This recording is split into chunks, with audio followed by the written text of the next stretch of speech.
Pavel Núñez, ¿cuándo decide ser artista? ¿Cuándo decide Pavelín convertirse en cantante? Bueno, casi no hay una fórmula de decir cuándo uno se hace artista.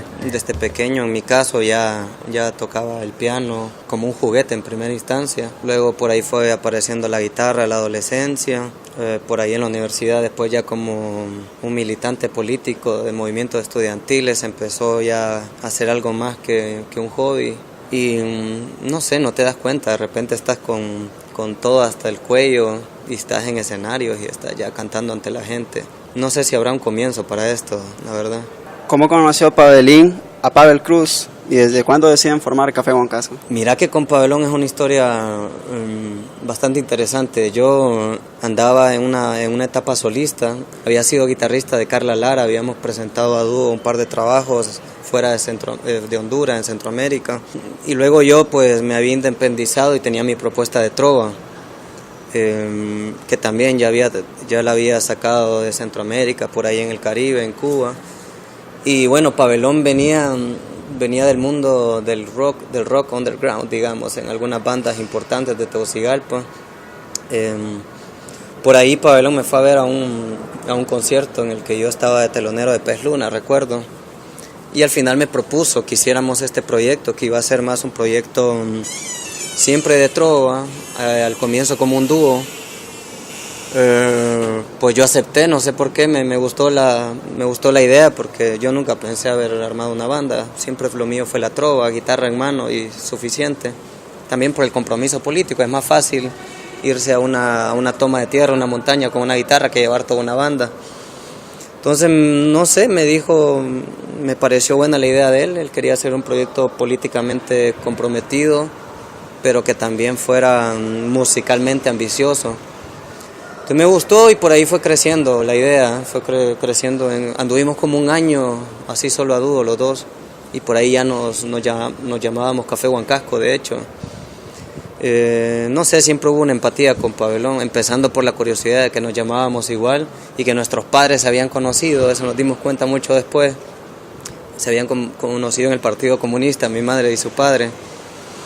Y bueno, y hasta la fecha, ahora me preguntás y no sé si imaginaría una carrera musical sin Pavelón, ya somos como un dúo que se quedó para siempre. ¿Qué significa el nombre Café Huancasco? Café Huancasco fue una idea que nos gustó. Ambos teníamos la curiosidad alguna vez de que si le poníamos un nombre a un proyecto iba a ser Huancasco, a los dos nos gustaba el nombre. Si me preguntás por qué, mentirían decirte que teníamos el compromiso con nuestros pueblos indígenas, porque no conocíamos de hecho la tradición del Huancasco. El Huancasco es una tradición de los pueblos lencas y que se celebra en otras comunidades también, en donde hay un intercambio de cultura, un pueblo visita a otro, luego le devuelve la visita, hay comidas que se están intercambiando, música y muchas cosas. Nos gustaba el nombre simplemente, la palabra Huancasco nos gustaba y queríamos de alguna manera queríamos mostrar a la gente, a todo Honduras, que existía esta tradición, aunque bien no la conocíamos. Yo creo que más bien queríamos mostrarnos a nosotros mismos que existía. Y bueno, y lo del café era como para ser un poquito consecuente, porque tampoco éramos indígenas lencas nosotros, éramos capitalinos, y el café nos parecía que era algo parecido a los Huancasco, era un lugar donde la gente se encuentra, donde uno empieza a cambiar el mundo, empieza a soñar, a intercambiar canciones, lecturas. Entonces Café Huancasco siempre nos pareció como la misma cosa, café en la urbanidad, Huancasco en estos pueblos. Y bueno, y fue en el camino donde intentamos ya ser consecuentes con el nombre, ya fuimos a documentar Huancasco, recientemente hace 3 días, venimos de Gracias Lempira, el lugar sede de los Huancascos, y ya esto ya se convirtió ya en una filosofía a partir de ahí, ¿no? Su primer trabajo material, su primer disco, ¿cómo fue la elaboración? ¿En qué se inspiraron para componer ese álbum? Bueno, ya en mi etapa como solista, cuando me llamaba Pavel Núñez, ahora me llamo Pavelín, Pavel Cruz se llama Pavelón, Pavelín y Pavelón, así nos conoce a la gente y ya nos quedamos con ese nombre artístico. Pues yo en mi etapa Pavel Núñez, digamos que ya tenía una serie de canciones, estamos hablando de 2006 por ahí, canciones protestas, de trova. Pavelón ya tenía un par de canciones también. Cuando Había grabado un disco yo, de hecho, que se quedó anónimo, se llamaba Días Trágicos el disco, un disco como de 16 canciones, de la cual se rescatan algunas piezas como Camila, un par de temas nada más que no recuerdo. La calle Golden Mayer era otro de ellos. Pabellón también tenía su trabajo. Cuando armamos la banda, pues en principio fue montar el trabajo que ya teníamos. Huancasco ya más o menos empieza como el 2008 a funcionar como banda, ya con otros instrumentos, clarinete, flauta traversa, batería, bajo, guitarra. Y agarramos primero que todas esas canciones que ya existían, y unas que en ese año 2008 empezaban a cocinarse, ¿verdad? El Club de los Idiotas, el Informe Estadístico Comienzos del Siglo, Hombre de Tierra Adentro, La Pena del General. Ya para el 2009, año en que cae el golpe de Estado, nosotros ya teníamos un compilado de más de 20 canciones, y lo que hacemos es que en el 2009 a finales entramos a estudio de grabación a grabar ya la primera producción, que se llamaba De Tributos, Huancascos y Otras Luchas, y bueno, escogemos 14 piezas. Valga decir, y este siempre es un dato interesante, que esas 14 piezas ya estaban escritas antes del golpe de Estado. Lo recalco porque siempre muchos periodistas les gustaba o se asustaban la idea de que por qué canciones que retrataban casi el golpe habían sido hechas antes del golpe. La respuesta era de que bueno, las condiciones contradictorias de la sociedad no se escribieron con el golpe de Estado, así como no empezamos a pensar después del golpe de Estado, ya teníamos un trabajo de hace mucho, y bueno, y así surgieron, de que calzaron algunas cosas que parecían hasta proféticas, nos dijo por ahí un periodista, porque hablamos de camisitas blancas, hablamos de que acá ponen y quitan presidentes, hasta matan gente, decíamos en unas canciones. Pues esas, digamos, solo fueron producto de la observación en otros procesos sociales de Latinoamérica, primero que todo, y aquí mismo en Honduras, lo que había pasado en otras épocas, como en los 80.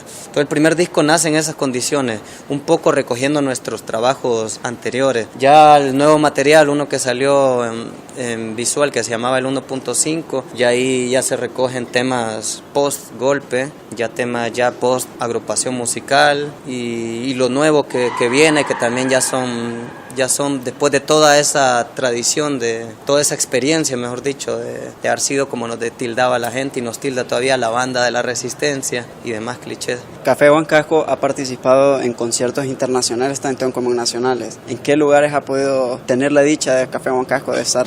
Fíjate que yo siempre digo que la música nos ha premiado, porque no solo es en qué escenarios internacionales, sino también con qué artistas internacionales nos ha tocado compartir. Y en ese caso, pues nos ha tocado viajar no solo por toda Centroamérica, sino conocer la bella isla de Cuba, hacer una gira por Estados Unidos, ir a Sudamérica, Ecuador, a Venezuela, pasar por Colombia, pero por lo menos el continente americano totalmente recorrido, y hemos intercambiado escenarios o compartido escenarios con personajes que todavía ni siquiera lo podemos creer, con gente como Guaraguao, como Inti Illimani, y gente más actual como Cultura Profética, como Aterciopelados, una banda con la que crecimos además, y varios trovadores famosos también, Vicente Feliu, Enrique Mejía Godoy. Por ahí con Calle 13 intercambiamos en videoconferencia, en una intervención que tuvimos en CNN para hablar un poquito de la plataforma UNICEF, ya que medio estamos trabajando con esa plataforma en Honduras. Entonces siempre he dicho que tenemos esa suerte, porque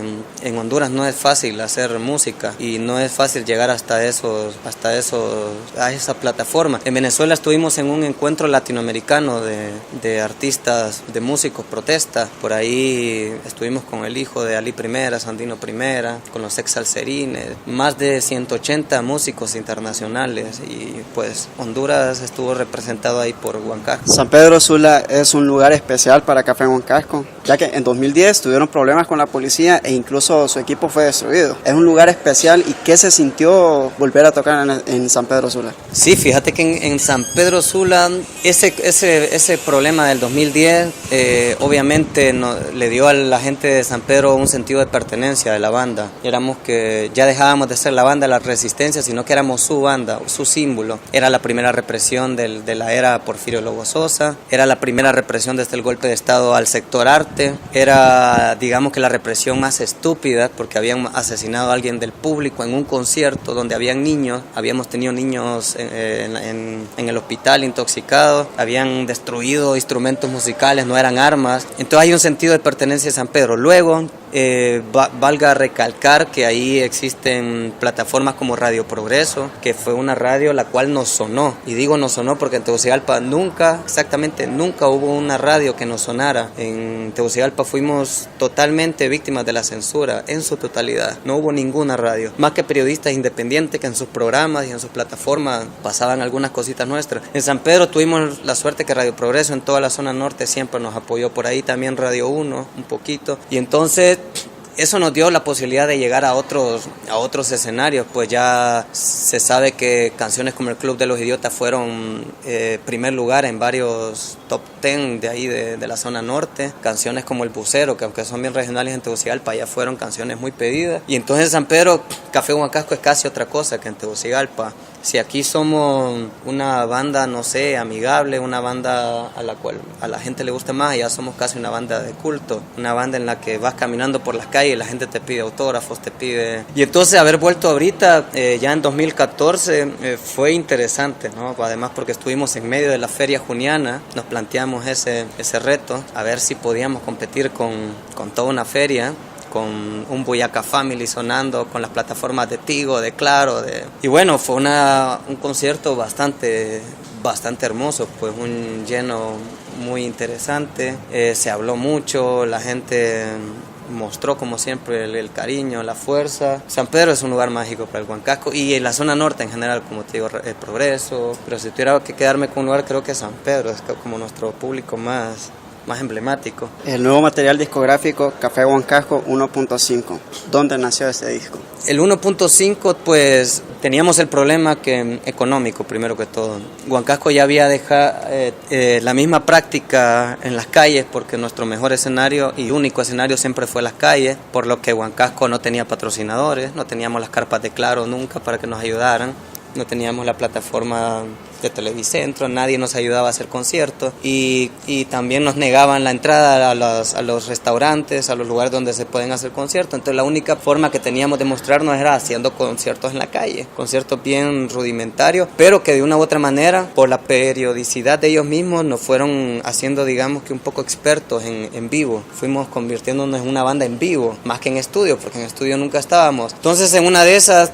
en uno de los grandes conciertos que pudimos tener, aprovechamos eso y ya habíamos crecido como banda, ya andábamos por 15 integrantes, no solo lo que se ve en vivo, sino que ya teníamos nuestro propio sonidista, nuestro propio técnico de luces, nuestros propios fotógrafos, camarógrafos. Ya Huancasco se había convertido en algo más que los 8 en escena, 8, 9, 10 que a veces somos, y entonces en uno de esos conciertos aprovechamos y decidimos hacer algo que no se había hecho en Honduras, que es firmar a muchas cámaras un concierto en vivo. Llevamos 4 o 5 cámaras, 5 fueron, y pues rodamos así, fueron 7 canciones si no me equivoco, en un concierto con una intro pensado para hacer un DVD. Un concierto se hizo con un intro, con un final, y se rodó así en esas condiciones. Se presentó para redes sociales, decidimos que iba a ser un disco que iba a ser gratuito, no iba a ser vendido, así como había nacido de una manera, digamos que con bajos recursos, o cero, porque no nos costó nada hacerlo, más que los ensayos y el entrenamiento y los días de edición, verdad que fueron muchos, la post-edición. Decidimos que iba a ser un disco que se iba a regalar, se iba a mandar por las redes sociales, se iba a subir en el YouTube, se iba a dar el permiso para que se descargara y los pirateros también lo distribuyeran, y así fue. Se convirtió en un trending topic en el día en que se lanzó, se convirtió en un disco que no lo esperábamos, en realidad porque ahora vamos a las marchas de la Resistencia y todos los pirateros lo tienen, lo asumieron como eso, como una nueva producción de Café Huancasco. Mira que se llamaba el 1.5 porque no lo considerábamos un segundo material discográfico, entonces, pero tampoco era el primero, entonces era como un 1.5, ahí nació la locura del nombre, primera vez que lo digo, por cierto, y fue aceptado como un segundo material discográfico. Para nosotros fue perfecto, además porque a la gente siempre le gustó vernos en vivo. A la gente siempre decía que le gustaba más ver a Huancasco en vivo que en estudio. Entonces por ahí salió la lógica. Ahora en este punto más bien nos estamos replanteando si seguir con el formato en vivo o entrar al estudio, porque el estudio ya también se nos hizo un poco difícil. Ya hay muchas más ambiciones para ir a un estudio. Ya la locura se volvió un poco más grande. Queremos hasta orquestas sinfónicas en el estudio. Ya queremos música, bandas mexicanas. Y estamos entre esas ahora, si seguir trabajando con el formato en vivo o seguir en estudio. Creo que vamos a hacer ambas cosas. Para Café Huancasco es importante o es especial que todos los videos que presentan al público o a los canales, a la prensa, son en vivo. Sí, claro. Ningún videoclip, como lo sabrás ya que me haces esa pregunta, ha sido actuado. Y eso que tenemos el material, somos amigos de todo el gremio, digamos, actoral, del gremio cineasta de este país. Yo hago cine, entonces también soy amigo de todo ese gremio, pero no hemos querido hacerlo, siempre hemos querido mostrarnos en vivo, porque de una u otra manera también es una manera irreverente de decirle a las demás propuestas artísticas que se puede, sin necesidad de edición, sin necesidad de tapar los errores, porque en vivo te sale como te sale. Es una forma hasta un tanto soberbia de decirles podemos hacer esto sin un centavo, porque no tenemos un centavo. Nos jactamos en presentarles un escenario sin una tan sola marca patrocinadora, de eso se los decimos. Y más que una manera soberbia también es una manera de decirles a las nuevas generaciones que hacen música, se puede. No necesitan que los prostituya, claro, no necesitan que los prostituya una marca, no necesita que les anden poniendo censura. Cuando vos haces tus propias producciones, pues tenés esa ventaja que te puedes mostrar tal y como sos. Entonces el formato en vivo nos ha parecido siempre el camino para mostrarnos en videoclip. No queremos hacer videoclips todavía, eso es pura locura nuestra, no queremos hacer videoclips y algún momento lo vamos a mostrar, sí, lo vamos a mostrar. Como te digo, tenemos actores y actrices a montón, tenemos cámaras a montón, ya tenemos un equipo de 4 personas solo en la parte fílmica, pero por el momento te diré que nos vamos a seguir presentando así en vivo. Todo lo que van a ver nuestro es así en vivo.